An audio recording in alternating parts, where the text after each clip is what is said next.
Bismillahirrahmanirrahim. Assalamualaikum warahmatullahi wabarakatuh. Alhamdulillah, salatan wassalaman ala rasulillah. La hawla wa la quwwata illa billah. Subhanaka la ilma lana illa ma'allamtana innaka antal alimul hakim. Sadaqallahul alim wa sadaqa rasuluhun nabiyul karim. Wa nahnu ala dhalika minasyahidin wa syakirin. Walhamdulillahi rabbil alamin. Tiada kata seindah doa, tiada syair seindah zikir. Mari selalu senantiasa kita ucapkan lafaz dengan ucapan Alhamdulillahi rabbil alamin. Bersalawat kepada Habibina wa Maulana Muhammadin sallallahu alaihi wasallam. Allahumma sholli wa sallim wa barik alaihi. Mudah-mudahan kita diakui sebagai umatnya di yaumil mahsyar kelak. Amin ya rabbal alamin.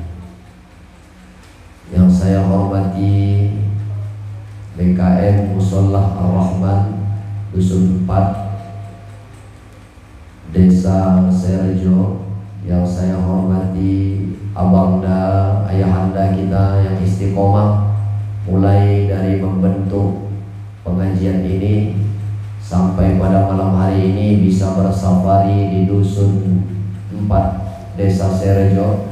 Ada abangda kita tadi yang membuka, begitu juga abangda Jumari dan yang banyak yang lainnya yang tak bisa kami sebutkan satu persatu.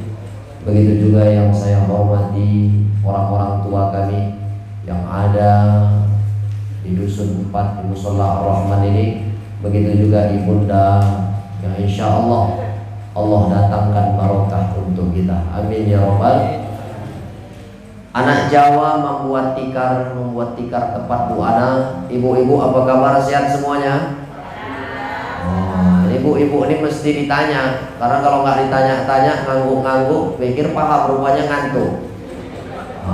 Udah dari tadi nunggu Bu? Dari jam berapa datang? Jam 8. Sekarang sudah jam 9 kurang 2 menit. Berarti sudah 1 jam Ibu menunggu. Pak Ustadznya lama, Masya Allah. Jadi luar biasa lama menunggu di musola, tapi percayalah yang ditunggu itu akan terhitung sebagai pahala. Amin. Jadi kata pepatah Melayu, lunak makanan itu karena dikunyah-kunyah, lancar kajian karena diulang-ulang. Jadi malam hari ini bukan saya mengajari itik untuk berenang, bukan mengajari limau untuk berduri, bukan mengajari burung untuk terbang, tetapi kita mengulang-ulang kaji. Siapa tahu lupa, datang pada malam hari ini di Musholah Ar-Rahman, yang lupa menjadi ingat. Cocok? Asal cocok aja.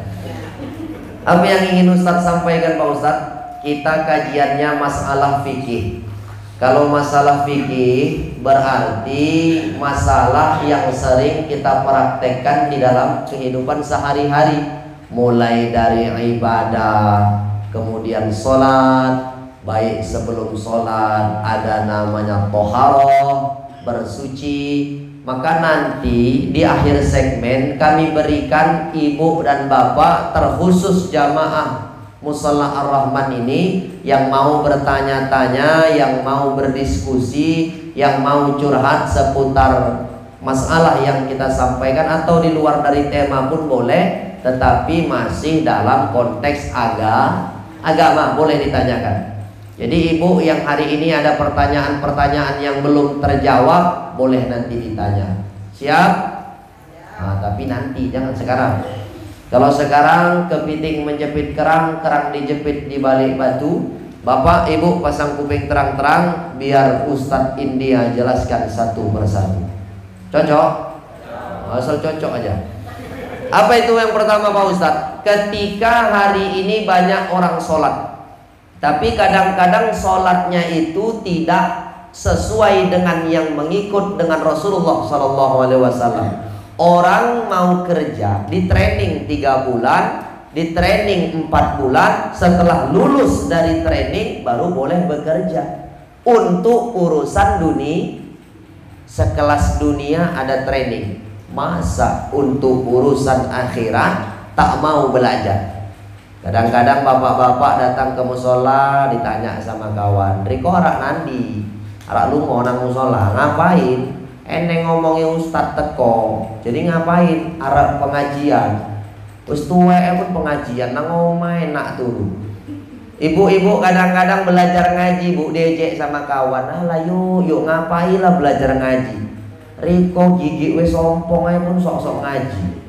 Bapak, Ibu, ada nada-nada sumbang mengejek, mengolok-olok kita, jangan patah semangat. Hari ini yang baru datang ke musola, hayya 'alas shalah.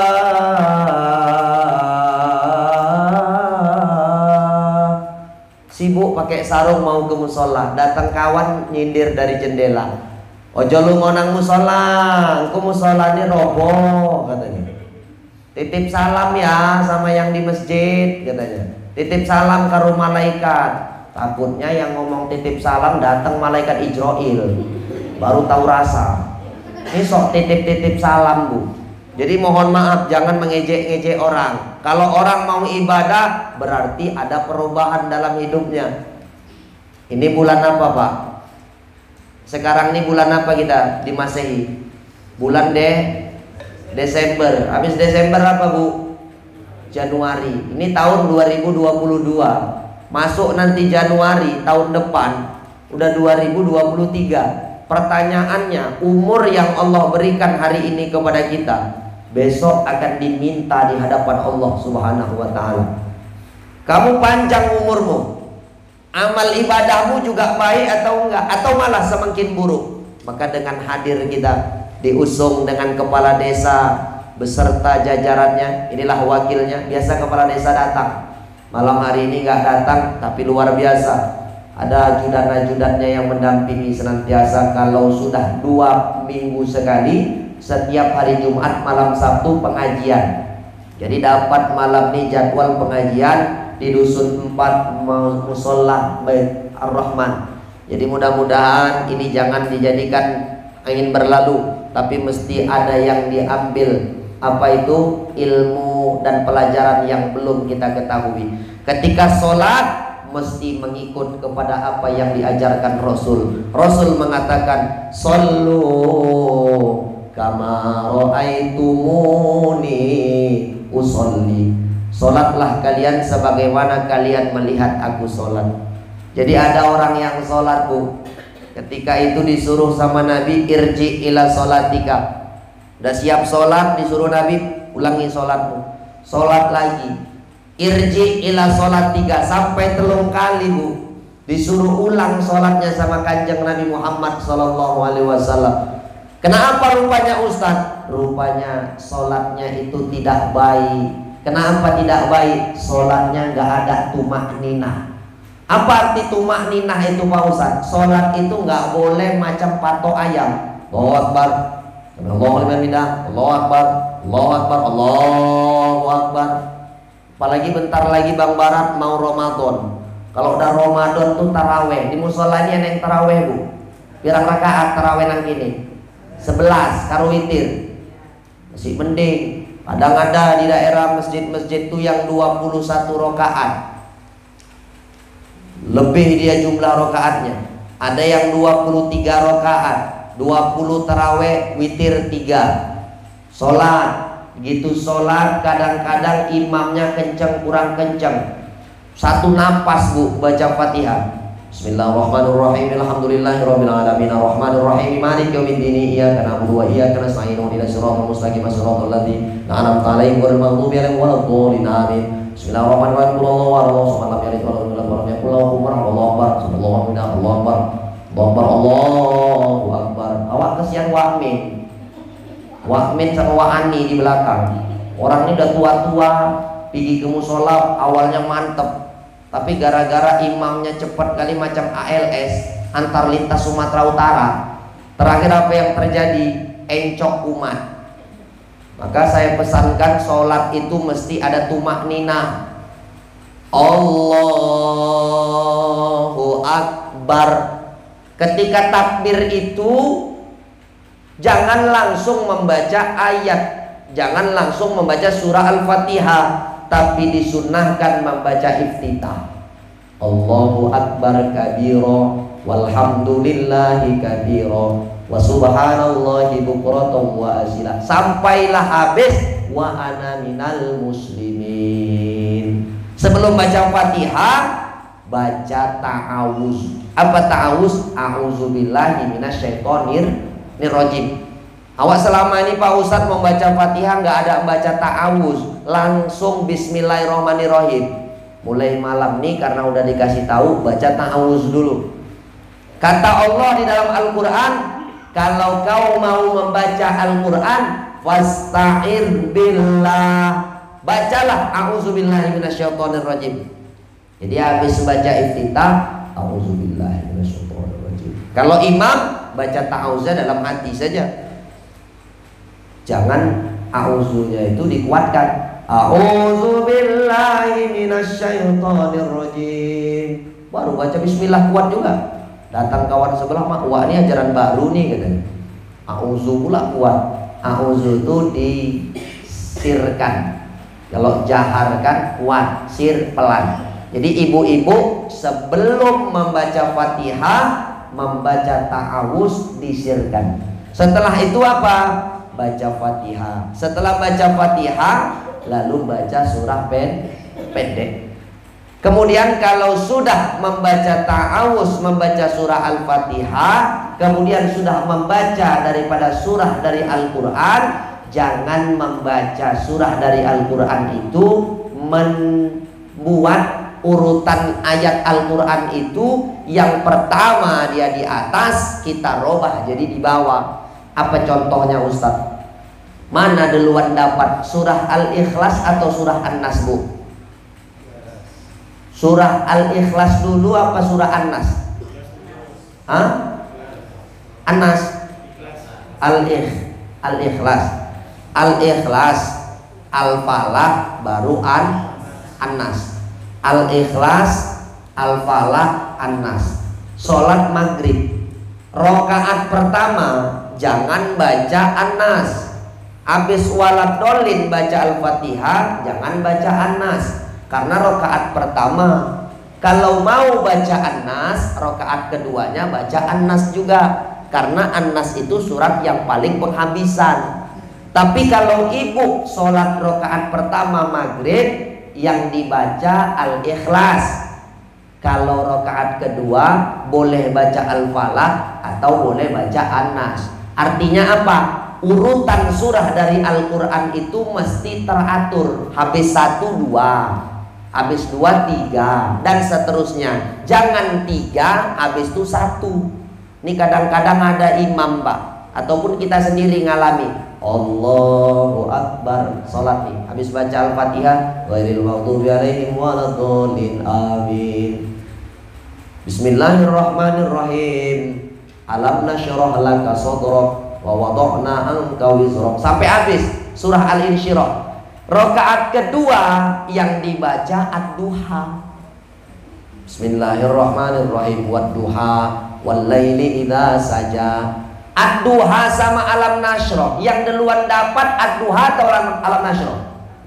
Ad-duha. Jadi yang mesti dibaca ad-duha dulu, baru alam nasyrah. Kalau dibaca aja Pak Ustadz alam nasyrah dulu baru ad-duha, sholatnya sah. Cuman imamnya imam sungsang. Terbalik dia. Harusnya itu urutannya itu ad-duha dulu baru alam nasyrah. Ibu besok di rumah juga gitu. Kalau sholat misalnya baca surah yang pertama itu Al-Kafirun rakaat 1, rakaat 2 jangan dibaca Wattini. Wattini itu di atas. Kalau udah baca Qul ya ayyuhal kafirun, di bawah Qul ya ayyuhal kafirun itu apa? Di bawah surah Al-Kafirun itu apa? Bacalah di bawahnya.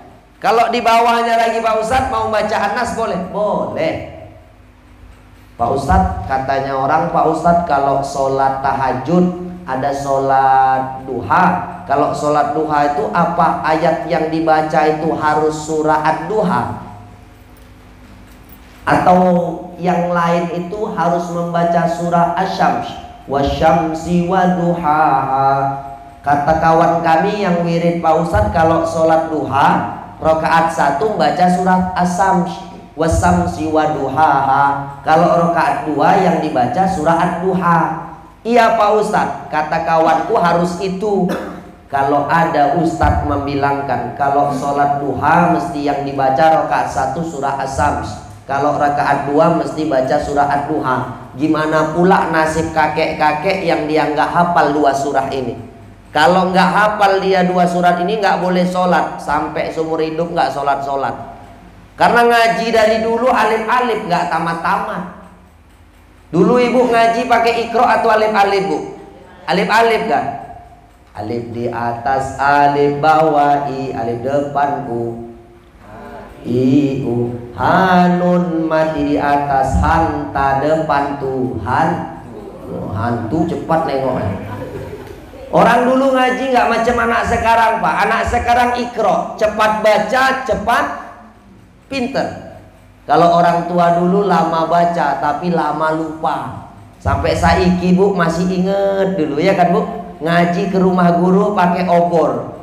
Dateng ke rumah guru, sampai rumah guru ngapain? Ngaji pakai lampu sentir. Ngaji guru tuh bawa rotan bu. Saya nggak sempat ngalami, tapi nenek saya cerita begitu. Datang ke rumah guru, guru membawa rotan. Salah, tangan kena rotan. Siap ngaji pulang ke rumah, sampai rumah nengok hidung berkaca, gosong hidungnya. Kok gosong Pak Ustadz? Kena lampu sentir asapnya. Tapi orang tua dulu giat semangat untuk belajar tuh besar. Tahun semakin canggih, listrik masuk, loh zaman saiki kok suara di rumah bukan suara ngaji yang besar. Suara apa yang besar? Suara speaker. Musiknya musik apa? Musik DJ. Musiknya musik apa? Musik TikTok. Kalau zaman biyen bu, emak-emak tuh ngayun anak musiknya musik Islam. Ada penyanyi orang Medan, jenengi Nur Asia Jamil. Pernah dengar ibu? Itu punya grup solawat, punya grup namanya El Soraya. El Soraya itu diambil dari bahasa Arab, artinya bintang timur yang terang benderang. Pencipta lagunya profesor orang Medan, namanya Ahmad Baki. Saya pernah dengar, tak saya hafal lagu ini, tapi karena sering emak-emak kami ini ikut marhaban, dinyanyikanlah lagu ini. Judulnya Pelita Hidup. Syairnya itu apa? Hidup ini bagai lampu dinding yang dinyalakan di malam hari. Apabila minyak sudah kering, dia kan pasti padam sendiri. Ngayun anak tertidur, mama pun ngantuk. Kalau mama-mama saiki ngayun anak, wis ora lah lagu-lagu Islam koyok ngono. Lagunya cemana Pak Ustadz? Lagu-lagu sekarang lah. Sikok bagi duo, sikok bagi duo. Apa? Sambil dodos pun sanggup nyanyi lagu itu, sikok bagi duo. Tapi bapak-bapak sana, bapak-bapak di Ar-Rahman ini nggak ada, nggak salah lagi kayak gitu juga. Hancur. Jadi mohon maaf, kalau sudah di zaman sekarang ini anak-anak kita nggak dididik kepada pendidikan agama, jangan ngimpi kalau besok jenazah kita tuh mau dimandikan sama anak awak. Jangan mimpi Pak besok anak lanang awak menjadi imam menyolatkan jenazah kita. Karena apa? Kalaulah cermin dari sekarang itu berbuah di masa yang akan datang. Kalau mau dapat anak solih dan solihah, ajak anak tuh duduk membaca Al-Quran. Kalau sudah datang maghrib, matikan televisi, matikan handphone, duduk kita nak baca Al-Quran. Terutama bapak-bapak harus tegas jadi suami. Kalau bapak-bapak nggak tegas jadi suami, bagaimana rumah tangga mau sakinah mawaddah warahmah? Ajak anak, ajak istri, ngapain? Belajar. Anak pertama, sini, buka. Udah juz berapa kau ngaji? Juz 5 ya, buka ngaji. Anak yang paling kecil SD, sini. Nah, sini dek, ngaji. Qira berapa? Qira 4 ya. Istri panggil, dek, sini kau, sini. Ngaji depan sini. Surah apa kau baca dek sekarang? Yasin lah bang, langganan. Suami pun nyaut, kau si Yasin aja, wirid Jumat Yasin, malam Jumat Yasin. Kok Yasin aja sih dek? Ya persiapan, mana tau bang besok ninggal katanya. Astagfirullah. Ini istri duralek juga nih. Baca, anak pertama membaca, istri membaca, yang paling cilik membaca. Dah, suami sambil merokok. Lo bang, abang kok nggak baca, mau kemana bang? Bentar lagi musola Rahman azan sholat isya, abang ke masjid dulu. Tiap hari alasannya bentar-bentar, abang ke masjid dulu, bentar lagi sholat isya. Rupanya setelah diselidiki, bojo nih nggak iso ngaji rupanya. Pantes kok ngongkon aja leng iso. Itu bahaya juga. Belajar pak, jangan sampai nanti nggak bisa ngaji, menyesal di kemudian hari karena yang diminta di hadapan Allah Subhanahu wa taala ketika kita hidup di dunia. Di dusun 4 desa Serejoni, andai pernah kita sholat, andai pernah kita berbuat baik, inilah nanti yang akan menolong kita di hadapan Allah Subhanahu wa taala. Jadi ibu-ibu kalau sudah sholat, ingat, bacaan-bacaan sholat itu panjang pendeknya mesti diperhatikan. Ngucap amin aja bu, itu mesti tahu panjang pendeknya. Amin. A sama minnya itu sama panjangnya. Kalau A-nya aja yang panjang, amin, artinya beda. Kalau amin, minnya aja yang panjang, artinya juga beda. Yang benar itu amin. A sama min itu sama panjangnya. Kalau amin, apa artinya Ustadz? Yang dipercaya, itulah gelar Nabi Muhammad. Kalau amin, tak ada yang panjang, artinya aman. Jadi kalau amin, waktu kita sholat itu, itulah artinya kabulkanlah.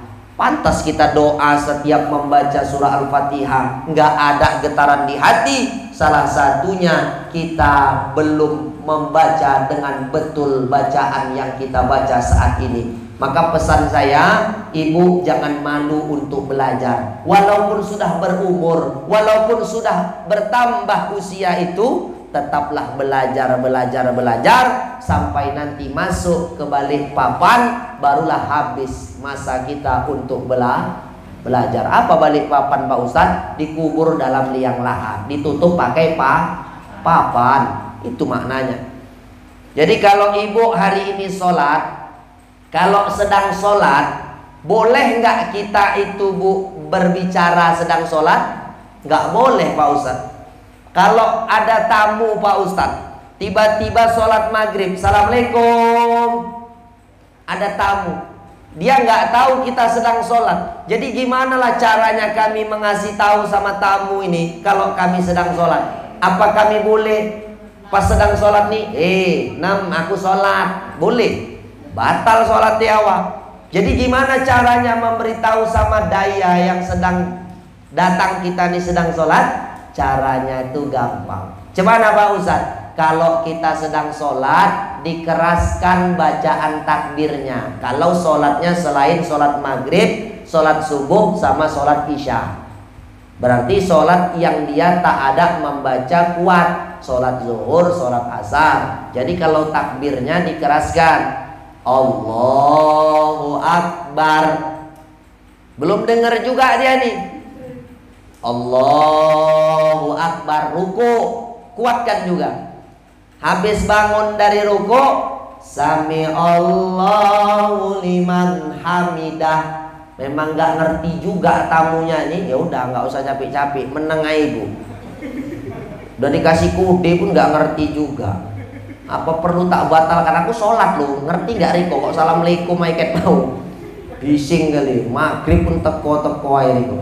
Jadi sholat itu kalau sedang sholat, cara memberitahu kepada tamu yang sedang datang, yakni kalau kita sholat selain sholat maghrib, sholat isya, sholat subuh, kalau gerakannya itu dikeraskan bacaan takbirnya. Jelas? Tapi kalau sholatnya sholat yang kuat, jahar bacaannya, contoh sholat maghrib atau sholat isya, bacaan fatihahnya boleh disaringkan, boleh dikeraskan, mempertandakan kita tuh sedang sholat. Pak Ustadz, kalau ada maling datang ke rumah kami, apa kami lanjutkan sholatnya atau kami batalkan sholatnya? Kalau duit ibu mau diambil, rumah ibu mau dijarah, jangan pula ibu sholat. Habis sholat liung semuanya. batalkan sholatnya. Boleh, karena dalam keadaan darurat. Sama macam di Cianjur semalam ada gempa. Gempa tuh goyang, Bu. Ada orang nanya, Pak Ustadz, sedang gempa ada sholat. Allahu Akbar, sholat zuhur. Milih minggat dari rumah karena takut ketimpa rumah, atau awak lanjut sholat aja Pak Ustadz? Kalau sholat kan mati sakit Pak Ustadz, karena sedang sholat. Riko nggak usah ngarang-ngarang, itu duk mati sakit iyo ketimpok seng. Jadi jangan ngarang-ngarang. Kalau memang bisa lari saat sholat gempa, lari Bu. Kalau sedang sholat gempa, takut nimpok ini rumah ini, nimpok awak sedang sholat, lari. Batal sholatnya Pak Ustadz? Boleh, karena sholat masih ada lagi. Kalau itu hari terakhir kita, apa bisa sholat lagi besok? Ya nggak bisa. Jadi pilih, jangan kita ini salah memahami. Orang di sana tengok di kantor polisi Pak Ustadz, di daerah Bekasi Pak Ustadz, di kantor polisi bom bunuh diri, didelok KTP-nya Islam Pak Ustadz. Berarti Islam mengajarkan teroris Pak Ustadz. Boleh katanya bunuh diri, tapi membunuh orang yang maksiat, orang-orang yang memberikan celaka untuk negara, boleh Pak Ustadz? Siapa yang bilang boleh?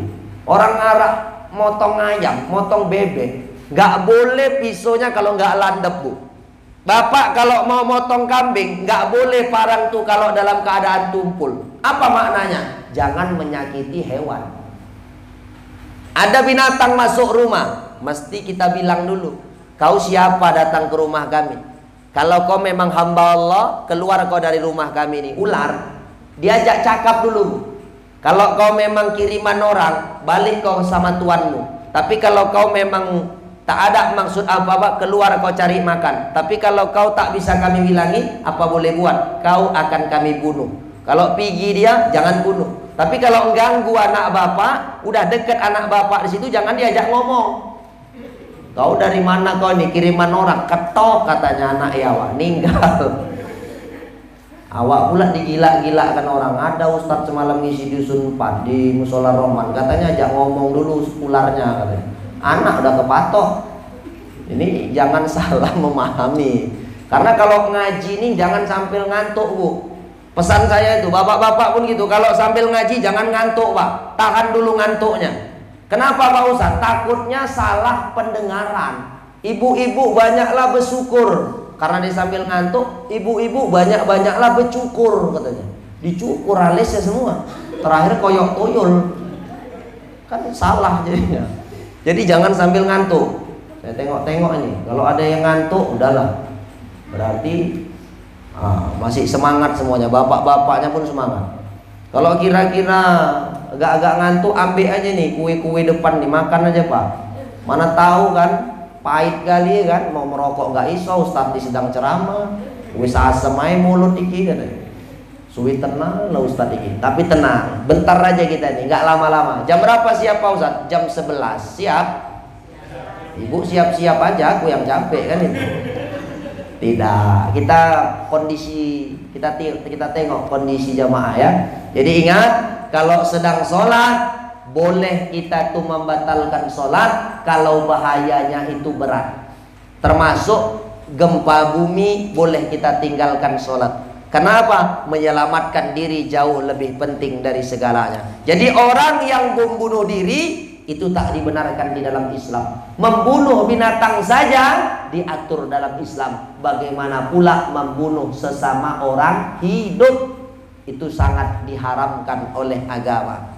Jadi kalau ada yang bilang Islam agama teroris, Islam agama radikal, dia perlu belajar lagi. Karena orang Islam itu tak diajarkan untuk saling membunuh. Tapi kenapa kejadian-kejadian itu kok Islam-Islam aja? Yang mencuri Islam, yang membunuh Islam, yang melakukan kemaksiatan Islam. Logikanya di Indonesia ini kita umat Islam adalah umat terbesar, jumlah paling banyak. Ibarat di dusun kita, di dusun 4, rata-ratanya orang Batak atau orang Jawa? Orang Jawa kan? Kalau ditanya kenapa yang kerja di kebun ini banyak orang Jawa ketimbang orang Batak, karena yang tinggal di sini adalah orang Jawa. Begitu juga lah di NKRI negara kita nih. Kenapa kejadian-kejadian itu kok Islam? Kok Islam? Islamnya banyak. Orang tuh minoritas. Agama Islam agama paling banyak. Islam paling besar. Bukan hanya di Indonesia, di dunia kita adalah Islam paling banyak. Di Nusantara nih. Maka nggak heran kasus-kasus itu banyak terjadi. Salah satunya penyebabnya adalah karena kita nih banyak. Tapi jangan karena banyak ini macam pesan Nabi, umat Islam itu jangan seperti buih yang ada di lautan, banyak tapi nggak berkualitas. Maka bagaimana biar supaya umat Islam berkualitas? Maka kerjasama dengan pemerintah Desa Serejo diadakanlah pengajian agama. Ibu-ibu tak dipinta biaya datang, selagi datang minta, nggak ada diminta. Ibu tinggal datang, duduk, diam, dengarkan. Ada yang baik, amalkan. Jadi pahala untuk kita. Ini para abangda-abangda kita ini, doakan saja agar mereka bisa istiqomah di dalam kebaikan. Kalau saling mendoakan, insya Allah terkhusus desa kita Serejo ini akan jauh dari yang namanya mara bahaya dan musibah. Amin. Ada di sini semalam yang pas banjir rumahnya kena banjir? Ada, alhamdulillah. Ada yang nggak kena banjir? Alhamdulillah. Kenapa mesti alhamdulillah? Yang kena pun bersyukur, yang nggak kena pun bersyukur. Kenapa gitu Pak Ustadz? Kalau kita hanya bisa bersyukur dalam keadaan yang baik-baik saja, berarti kita nggak menerima yang buruk dari Allah Subhanahu wa Ta'ala. Yang kena diberikan agar sabar, yang tak kena agar membantu yang terkena banjir. Uluran tangan, dapatlah bantuan, dapatlah makanan. Untuk apa? Saling berbagi. Kalau sudah banjir datang, rasa kebersamaan tuh jadi ada. Ada yang sampai nginap di posko? Ada? Ada? Ada. Berarti apa? Tidur satu tempat. Lebih kebersamaan itu datang. Mungkin selama ini kita kebersamaan tuh hanya datang ketika hari raya, 1 Syawal, saling salam-salaman, sungkem-sungkem. Tapi dengan ada banjir ini, Allah datangkan kedekatan itu. Apa yang dekat Pak Ustadz? Rumahku masuk air, rusak semua, sofa, kursi, lemari, lekang-lekang semua Pak Ustadz. Apa yang datang, apa yang baik? Katanya mesti sabar, opo ling sabar. Bujuku nggak kerja arak mangan opo iki Pak Ustadz. Itu jawaban ucapan orang yang tak beriman. Kalau orang beriman, burung saja cacing dalam tanah sudah diatur rezekinya oleh Allah Subhanahu wa Ta'ala. Apa kata Allah? Wa ma min dabbatin illa 'alallahi rizquha. Binatang yang melata, cacing, ular, itu pun rezekinya sudah diatur Allah. Apalagi manusia. Jadi jangan takut kalau kita nih nggak dijamin rezekinya oleh Allah Subhanahu wa Ta'ala. Manusia hanya harus berusaha dan banyak berdoa. Salah satu cara biar supaya doa dikabulkan, maka ibu kalau ibadahlah mengikut yang diajarkan Nabi Muhammad SAW.